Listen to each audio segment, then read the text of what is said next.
भाई हम दोनों पति पत्नी बहुत ही गरीब हैं और बहुत दूर से यात्रा करके आए हैं। मेरी पत्नी गर्भवती है। बहुत समय पहले की कहानी है। किसी जंगल में घने पेड़ों के बीच एक पुरानी गुफा थी। उस गुफा में एक इच्छाधारी नाग और नागिन वास किया करते थे। उन दोनों नाग नागिन के पास एक जादुई नागमणि थी। उन दोनों इच्छाधारी नागिन और नागराज के साथ नागवंश के कुछ नाग भी उस नागमणि की रक्षा किया करते थे। उस नागमणि की विशेषता थी कि हर अमावस्या की रात को उस नागमणि की सारी शक्तियाँ समाप्त हो जाती थी। इच्छाधारी नाग नागिन से कहता है, नागिन, कल अमावस्या की रात है। कल नागमणि की सारी शक्तियाँ खत्म हो जाएंगी, इसलिए हम दोनों को इसका विशेष ध्यान रखना होगा और इसकी रक्षा करनी होगी।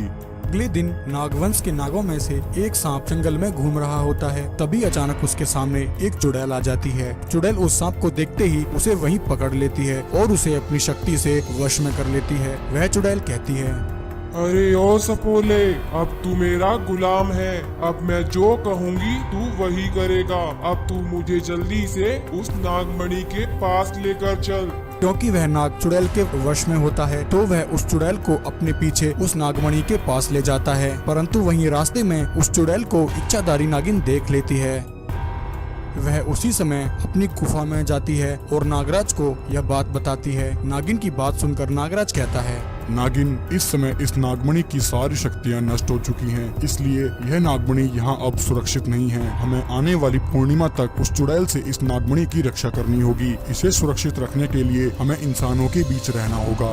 इतना कहकर नागराज नागमणि उठा लेता है और वह दोनों उसी समय इंसानी रूप धारण कर लेते हैं और इंसानों की बस्ती की ओर चल पड़ते हैं। उधर चुड़ैल उनके जाते ही उस गुफा में आ जाती है। नागमणि को ना पाकर चुड़ैल को बहुत गुस्सा आता है और वह नागवंश के सभी सांपों को मार देती है। चुड़ैल कहती है, उस नागमणि को पाने के लिए मैंने बरसों तपस्या की है। उस नागमणि को मैं पाकर ही रहूंगी। उधर वह दोनों नाग और नागिन नागमणि को लेकर एक गांव में आ जाते हैं और एक गरीब किसान के पास आकर कहते हैं, भाई हम दोनों पति पत्नी बहुत ही गरीब हैं और बहुत दूर से यात्रा करके आए हैं। मेरी पत्नी गर्भवती है। हमें विश्राम की जरूरत है। अगर कुछ दिन तुम्हारे घर हम रह सकें तो तुम्हारा बहुत एहसान होगा।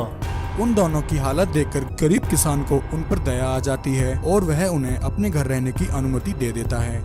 गरीब किसान के घर में उसके दो बच्चे बंटी और सीमा भी रहते थे। यूं कई दिन बीत जाते हैं। नाग और नागिन बंटी और सीमा के अच्छे मित्र बन जाते हैं। ऐसे ही एक दिन नागराज बंटी के साथ लकड़ियां काटने के लिए जंगल जा रहे होते हैं। तभी वह चुड़ैल अचानक से उनके सामने आ जाती है। नागराज को देखते ही चुड़ैल उसे पहचान लेती है। नागराज बंटी से कहते हैं, बंटी बेटा, तुम इसी समय यहाँ से भाग जाओ, वरना यह चुड़ैल तुम्हें मार देगी। बंटी कहता है, परंतु यह चुड़ैल हमको क्यों मारेगी? हमने इसका क्या बिगाड़ा है? बंटी की बात सुनकर नागराज उसे सारी बात बता देते हैं। बंटी बेटा, मैं और तुम्हारे घर में जो औरत इंसानी रूप में रह रही है, हम दोनों एक इच्छाधारी नाग और नागिन हैं। यह दुष्ट चुड़ैल हमारी नागमणि के पीछे पड़ी है। इस चुड़ैल से नागमणि को बचाने के लिए ही हम दोनों को इंसानी रूप लेना पड़ा और यहाँ इंसानों के बीच आना पड़ा। अब तुम यहाँ से भाग जाओ, वरना यह चुड़ैल मेरे साथ साथ तुम्हें भी नुकसान पहुँचा सकती है। नागराज की बात सुनकर बंटी वहाँ से भाग जाता है।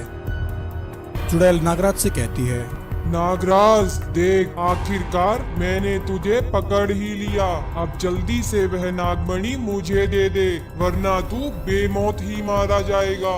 चुड़ैल नागराज से यह सब कह रही होती है कि तभी अचानक बंटी और कुछ गांव वाले हाथों में डंडा लिए वहां आते हैं। क्योंकि बंटी ने पहले ही गांव वालों को इच्छाधारी नागिन और नागराज के बारे में सारी बात बता दी थी, तो गांव वाले उस चुड़ैल को देखकर गुस्से से आग बबूला हो जाते हैं और चुड़ैल से कहते हैं, दुष्ट चुड़ैल, चली जा यहाँ से, वरना तू हमारे हाथों मारी जाएगी। चुड़ैल कहती है, मूर्ख गांव वालों, मेरे रास्ते में मत आओ, वरना तुम सब भी बेवजह ही मारे जाओगे।